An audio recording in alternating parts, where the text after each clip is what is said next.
예수님이 오신 네 가지 이유를 우리가 읽은 요한복음 1장 14절에서 생각을 해보겠습니다. 구분을 하면 예수님이 오신 그 이유는 첫 번째, 말씀이 육신이 되기 위해서 이제 이 땅에 오셨습니다. 두 번째는 우리 가운데 거하심에 우리와 함께 살려고 거하시기 위해서 오셨습니다. 세 번째는 우리가 그 영광을 보니 아버지의 독생자의 영광이요, 우리에게 진정한 영광이 무엇인지를 보여주시기 위해서 오셨습니다. 네 번째는 은혜와 진리가 충만하더라. 은혜라는 게 무엇인지 그 의미를 가르쳐 주시기 위해서 이 땅에 오셨습니다. 이렇게 네 가지로 구분할 수 있는데, 한 절이지만 기독교의 핵심을 이제 다 포함했다고도 할 수 있습니다. 첫 번째는 예수님이 오신 이유는 말씀이 육신이 되려고 오셨습니다. 이 말씀이라는 것은 이제 성경에서 하나님의 능력을 나타내는 통로요, 창세기 1장에 말씀으로 천지를 지으시지 않았습니까? 그러니까 말씀이 육신이 됐다는 것은 창세기 1장에 그 위대하신 창조주 하나님이 인간으로 오셨다는 거죠. 그러니까 예수님이 이 땅에 오셨다는 것은 너무 어마어마한 사건이라는 거죠. 어떻게 그 천지를 말씀 한마디로 지으신 그분이 이 땅에, 죄악 많은 이 땅에 초라한 인간으로, 육신으로 오실 수 있는가? 물론 이유가 있어서 그렇겠지만 어쨌든 이제 예수님이 오신 첫 번째 이유입니다. 또 이 부분은 어떻게 해석할 수 있냐면, 이 죄악 많은 세상에 인간이 죄와 사탄의 부추김과 악으로 맨 전쟁하고 싸우고 시기, 갈등, 투쟁하고 평화가 부족한 이 땅에 드디어 그 해결책을 가지고 이제 하나님께서 육신으로 이 땅에 오셨다, 이렇게도 볼 수 있습니다. 결국 이 해결책 없는 이 땅에 이 인생의 문제를 해결하려고 하나님이 육신으로 오셨다는 거죠. 2차 세계대전이 시작될 때 어떤 가정에 이제 태어난 지 얼마 안 된 아기가 있었습니다. 그 아빠의 사진을 집에 이렇게 액자에 걸어놓고 아기가 크면서 아빠가 저기 있단다. 저 사람이 네 아빠란다. 아이에게 엄마는 이제 계속 아빠 사진을 보여주며 아빠를 보여줬습니다. 근데 아이도 전쟁은 점점 몇 년이 지속되다 보니까 아빠가 돌아오질 못하는 것입니다. 군대에서. 이 아이가 이제 유치원 나이쯤 됐을 것 같습니다. 한날은 엄마에게 아빠가 이제 저 액자에 고만 입고 좀 내려왔으면 좋겠다, 진짜로. 사진만 보는 건 너무 답답하다는 거죠. 남들처럼 아빠가 직접 내 앞에 나타나서 같이 만지고 또 놀이도 하고 씨름도 하고, 엄마, 아빠 보고 이제 좀 그만 내려오라고 그랬다는 얘기죠. 어떻게 보면 우리도 그렇습니다. 해결책 없는, 인간은 해결책이 없는데 어떤 지도자가 이 땅에 어느 나라에 누가 해도 해결책이 없습니다. 이제 그만 좀 하나님께서 내려오셔서 우리 인간에게 참 평화와 우리들의 문제를 해결해 줄 그 일들을 좀 내려오셔서 해달라는, 말씀이 육신이 됐다는 것은 그런 의미를 담고 있는 것입니다. 추위의 속에 보일러가 얼어터졌다. 또 때로 TV가 전기 문제로 이제 안 나오고, 그리고 이제 이런 사고 통해서 그런 뉴스들이 많이 있지 않습니까? 그럴 때 그 AS 하는 분을 기다리는데 지금 너무 춥고 많은 집에서 문제가 발생해 3일은 기다려야겠다. 그 사람이 와야 되는데 얼마나 참 기다리는 마음이 힘들겠습니까? 근데 그 3일 있다가 띵동하고 그 사람이 결국 왔습니다. 문제를 해결하려고. 물론 예수님과 비유하는 게 좀 그렇지만 예수님이 말씀이 육신이 됐다는 것은 결국 이 불쌍한 인생들을 위해서 이 땅에 오셨다는 거죠. 그렇지 않으면 우리 인생이 죄를 이길 수 없고 맨 그저 미워하고 싸우고 증오하고 전쟁하고 경쟁하고 이런 지옥 같은 인생을 살아가는데 해결책이 없는데 결국 그 창조주께서 우리 문제를 해결해 주시기 위해서 육신으로 오셨다. 그것이 이제 첫 번째 예수님이 오신 의미입니다. 말씀이 육신이 되었다는 것은. 두 번째는 우리 가운데 거하심에. 그래서 이제 중요한 단어는 거하심인데, 거한다는 것은 이제 텐트를 쳤다는 거예요. 구약으로 말하면 성막을 이스라엘 백성 진영 가운데 치시고 하나님이 거하시는 것처럼 이제 그분이 이 땅에 육신으로 오셨는데, 그럼 육신으로 오셔서 뭘 하셨는가가 중요하죠. 산 깊은 산 은밀한 곳에서 조용히 계시다 가셨는가? 아무도 만날 수 없는 그런 광야나 접근할 수 없는 곳에 고고히 계시다 가셨는가가 아니라, 이 두 번째는 우리 가운데 거하셨다는 거죠. 그러니까 우리 마을에 들어오셨다는 거죠. 우리 마을에 들어와서 우리 옆집에 텐트를 치셨다는 거예요. 예수님께서.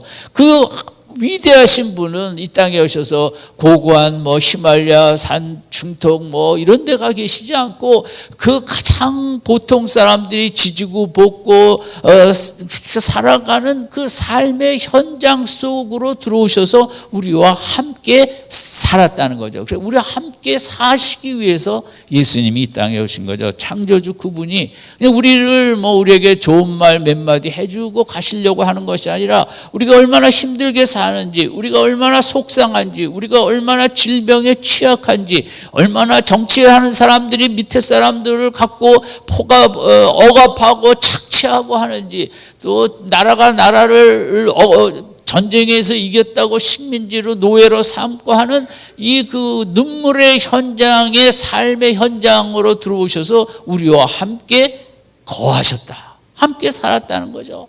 함께 살면서, 함께 식사하면서, 함께 잠을 자면서, 함께 배를 타고 가며 풍랑을 만나면서, 또 함께 다니면서 병자들을 고치시며,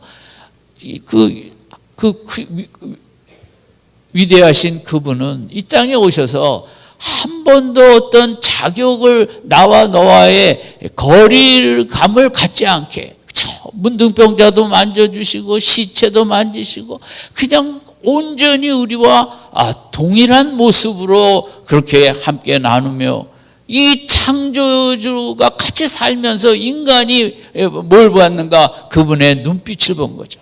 구약의 하나님은 위대하신 하나님이세요. 말씀으로 하시고 이적도 많이 일으키셨지만 우리는 그분이 어딘가는 아직 거리감을 느낄 수밖에 없죠. 근데 예수님이 이 땅에 오심으로 하나님이 어떠신 분인가를 그 부분의 다정한 눈빛으로, 그분의 억양으로, 그분의 톤으로, 그분의 그런 그 감정의 표현으로 그렇게 이제 우리 가운데 거하시는 건, 창조주께서 우리가 체험하는 모든 즐거움, 아픔을 함께 나누기 위하여 결혼식장에도 가시고 장례 일정에도 죽은 자에게도 찾아가시는 우리 가운데 창조주 그분은 예수께서 이 땅에 오셔서 우리와 함께 우리의 모든 것을 다 이해하기 위해서, 우리의 그 모든 걸 체휼하기 위해서, 인간의 삶이 얼마나 힘들고, 인간의 삶이 얼마나 고통스럽고, 인간이 얼마나 연약하고, 자칫 바이러스 하나에 온몸이 얼어붙고 마비가 오고 중풍병에 38년 누워있는 그 현장을 같이 아파하기 위하여, 예수님은 오병이어 때에는 어쩔 수 없이 그 많은 사람을 모아놨지만 하도 따라다녀서 대부분은 동네 마을로 늘 움직이셨습니다. 한 인간이라도, 인생이라도 더 만나고, 예수님을 만지는 자마다 그 병을 고침을 받았다는 것처럼 예수님은 대중으로 만나기를 원치 않으셨습니다. 오병이어는 그 하도 이제 그날 사람이 많이 오다 보니까 그렇게 된 것이고, 대부분 복음서에 예수님은 오늘은 이 마을, 내일은 저 마을, 그럴 필요가 없죠. 창조주께서 다 나오라 그래서 수십만 명의 아픈 자를 한꺼번에 기도로 다 고칠 수 있지만, 그 하나님의 마음은 그런 마음이 아니라 이 땅에 힘들게 살아가는 인생 한 사람 한 사람 손을 잡고 싶고, 가서 눈빛을 만지고 싶고, 소경을 고칠 때도 그 손을 이끌고 함께 다니다가 또 눈에 그 손을 어루만지면서 하는, 이 땅에 거하시는 우리와 우리의 모든 것을, 우리의 연약함과 아픔과 힘든 것을 함께 나누기 위해서 창조주의 그 소리는 어떠했는가? 창조주는 어떤 그 가치의 핵심을 뒀는가? 솔로몬의 영광보다 드레핀 백합화가 더 영광스럽다는, 인간이 만들어 놓은 권력의 영광, 물질의 영광, 그건 다 가짜고 진짜 영광은 뭐냐? 세 번째 나오는 그거죠. 우리가 그 영광을 보니 아버지의 독생자의 영광이었다.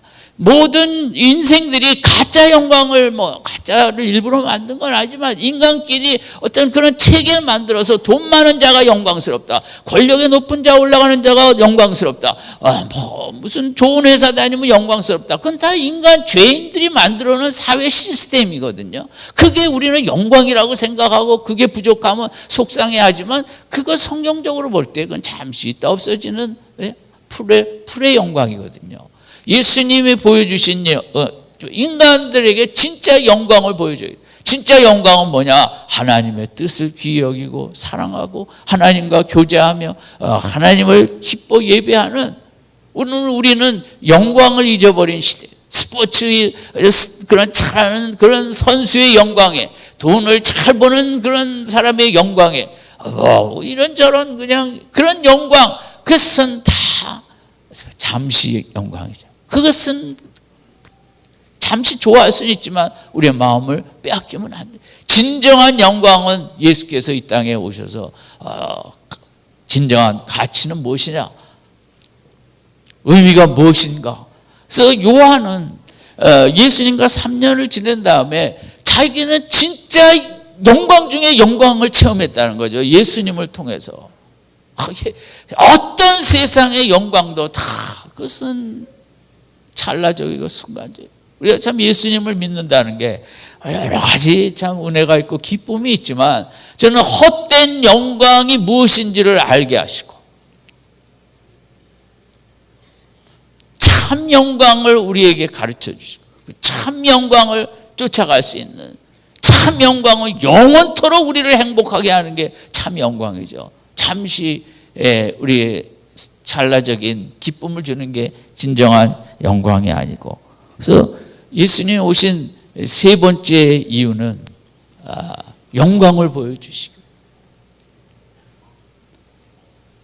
우리 신앙생활 하면서 우리가 받은 축복 중에 영광을 바로 이렇게 알고 깨닫고 추구하는 것인데, 참 영광은 예수 안에만 있습니다.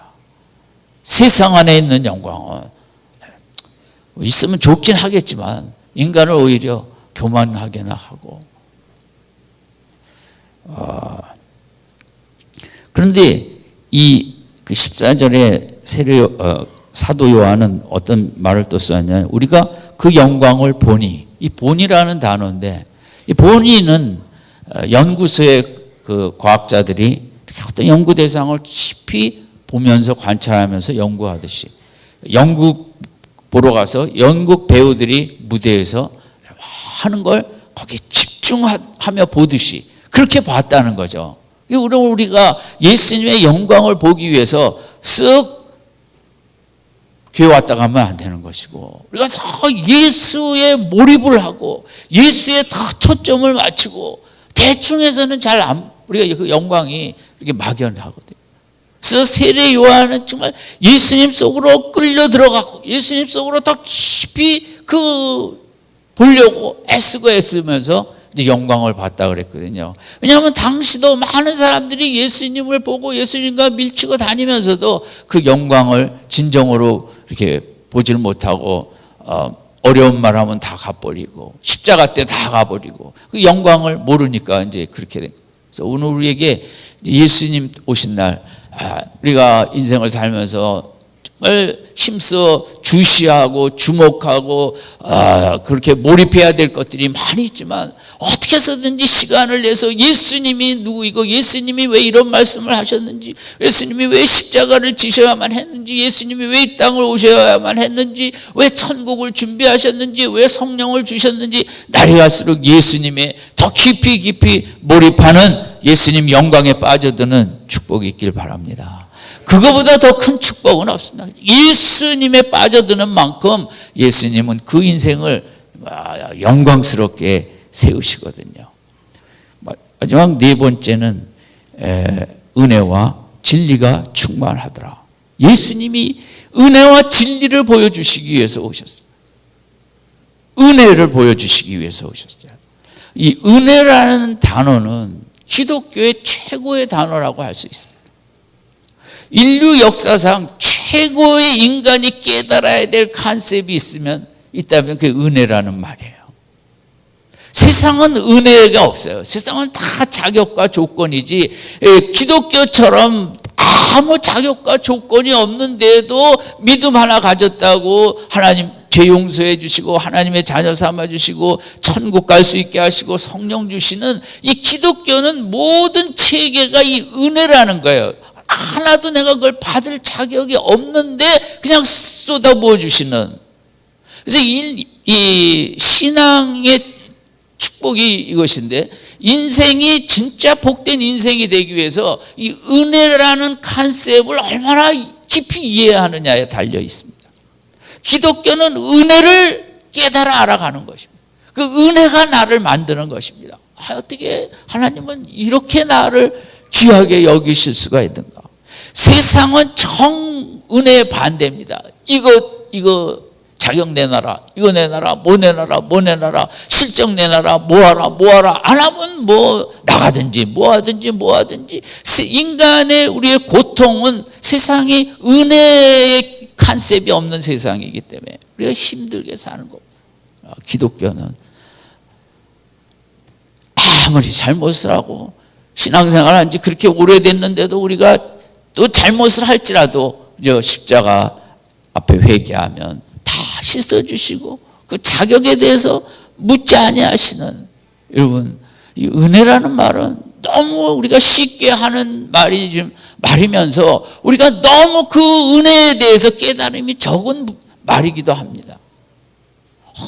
그래서 이 세상과 정반대인 하나님 나라 기독교가 말하는 이 은혜라는, 너무 은혜의 세계가 크고 큰데 날이 갈수록 은혜에 대해서 더 눈이 뜨어지고 은혜에 대해서 더 깨달음이 있고 은혜가 나를 압도하고 세상이 아무리 뭐라 그래도 개의치 않냐고, 하나님은 은혜로 나를 인도하신다, 걱정할 거 없다. 세상에 자격 조건 부족해서 내가 거기에 지금은 못 갈지라도 하나님의 은혜가 있는 사람은 성경에 보면 은혜 따라 하루아침에 요셉처럼 높이도 올라가고 뭐 어떤 역사가 일어날지 몰라요. 여러분, 날이 갈수록 은혜를 많이 깊이 깨달아가는 축복이 있길 바랍니다. 이 진리는 이제 은혜만 있는 것이 아니라 또 바른 삶의 길이 있어야죠. 그게 이제 그 두 가지인데 이 아침에는 어쨌든 인간이 신앙 안에서 우리가 제일 먼저 하여간 무엇보다 먼저 깨달아야 될 컨셉은 뭐라고요? 은혜라는 단어예요. 왜 은혜인가? 은혜가 뭔가? 왜 은혜를 주시는가? 하루 종일 은혜만 생각해도 끝이 없을 정도로 이 기독교회가 말하는 은혜는 위대하고 어떻게 할 수 없습니다. 저도 그 은혜를 더 깊이 깨닫기를 원하고 우리 성탄절을 맞이하여 우리 마음속에 주님은 이 은혜를 세계에 초청하기 위해서 오신 것입니다. 마지막 은혜가 진리가 충만하더라 그랬거든요. 그 충만하신 은혜의 세계로 오세요. 세상에 그 자격, 조건, 경쟁 속의 삶은 다 병드는 것밖에 없어요. 은혜로 오세요. 예수님이 그래서 이 땅에 오신 거거든요. 네 가지입니다. 예수님이 오신 이유. 첫 번째 뭐라고 그랬죠? 말씀이 육신. 두 번째, 우리 가운데 거하시기. 세 번째, 뭘 보여주시기 위해서? 독생자의 영광. 네 번째, 어디로 초청하기 위해서? 은혜, 진리에 초청하기 위해서 예수님이 오신 거죠. 어떤 젊은 부부가 있었는데 이 부부가 고등학교 때부터 사랑을 했어요. 그래서 이제 결혼을 했어요. 결혼을 해갖고 처음엔 잘 살았는데 이제 애가 둘이 생기고 하나는 이제 아직 그 기저귀 차고 다니는. 어느 날 이 아내의 마음에 정말 모든 게 다 싫고 그래서 가출을 해버렸어요. 그 남편이 부랴부랴 직장에서 오고 아이 어린애 둘 놓고 놔두고 도망을 갔으니 이거 또 이럴 때 등장하는 건 고마우신 할아버지 할머니들이 와서 이제 아이를 보는데 이 젊은 아빠가 부인을 찾아야 되는데 도대체 이거 어디 있는지 알 수가 없는 거예요. 그래서 그냥 돈을 얻어다가 그 사립 탐정 같은 데다 이제 해서 해갖고 결국은 알아낸 거예요. 전화번호를. 그래서 이제 젊은 남편이 전화를 걸었어요. 애기들이 보고 싶지도 않은가? 내가 뭘 잘못했는가? 말이라도 하지. 정말 할머니 할아버지가 얼마나 고생하고 있는데 빨리 돌아왔으면 좋겠다. 어디 있냐? 내가 데리러 갈게. 안 가르쳐 주는 거예요. 근데 또 이 애기 엄마가 일주일에 한 번씩은 전화를 해요. 그래서 남편은 전화를 하는 거 보면 올 것 같은데 안 오고 올 것 같은데 안 오고 그래서 이제 결국은 어디 있는지를 알아낸 거예요. 그래서 비행기를 타고 이제 갔어요. 그 무슨 호텔에 있었기 때문에 가서 아내를 만났어요. 이제 가면서 내가 무슨 말을 해야 아내 마음이 풀리고 나와 같이 돌아갈 수 있을까? 정말 여러 가지 생각을 했겠죠. 말 함부로 하지 말아야겠다. 그죠? 또 그러다가 또 싸우면 안 되니까 뭐 이렇게 저렇게 해서 가서 정말 난 아직도 당신을 사랑한다고. 그랬더니 이 아내가 남편의 품에 안기면서 나도 그렇다고 하면서 남편이 집에 가지니까 아무 말도 안 하고 따라오는 거예요. 도대체 이해가 안 되는 거죠. 아니 그렇게 안 오던데 내가 가자는데 또 이렇게 순순히 집에 따라오는 건 뭐냐. 이제 집에 왔어요. 그래서 남편이 조심스럽게 이거 말을 어떻게 할 수도 없고 안 할 수도 없고 이제 하루는 물어봤어요. 왜? 내가 전화로 그렇게 간곡히 부탁해도 안 오는데 내가 간 날 가지니까 어떻게 그렇게 쉽게 금방 따라왔냐.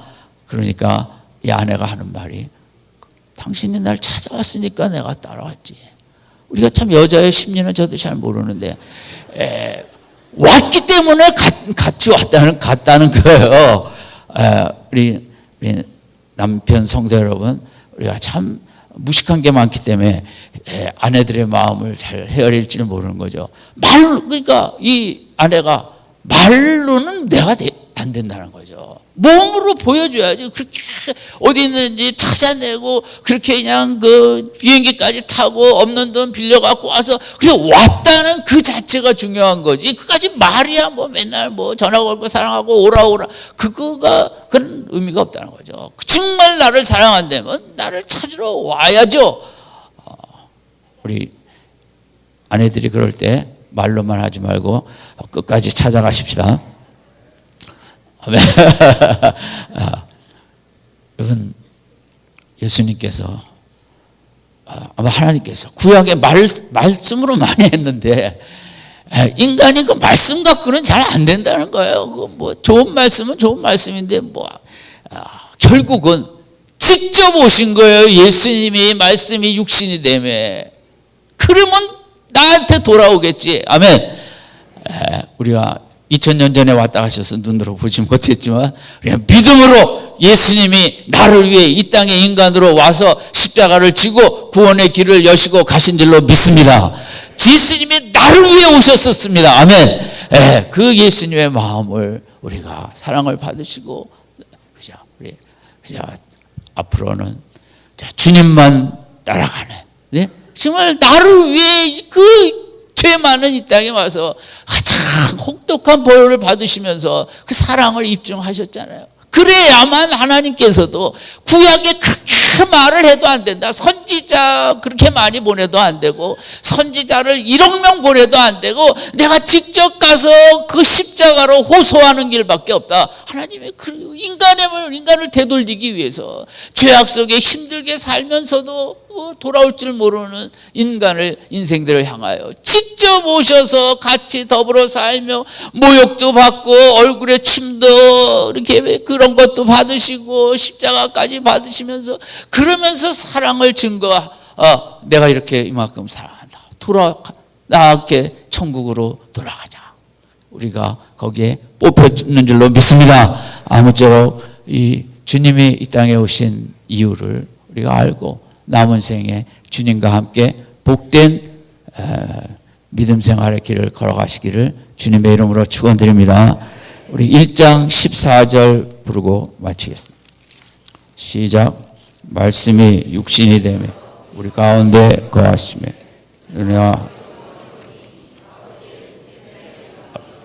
은혜와 진리가 충만하더라. 좀 전부 접으시고 이제 책 보지 마세요.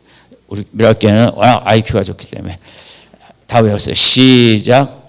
말씀이 육신이 되어 우리 가운데 거하심에 우리가 그 영광을 보니 아버지의 독생자의 영광이더라. 은혜와 진리가 충만하더라. 아멘. 예수님과 함께 우리 복된 남은 생애를 아름답게 걸어가십시다. 기도하겠습니다.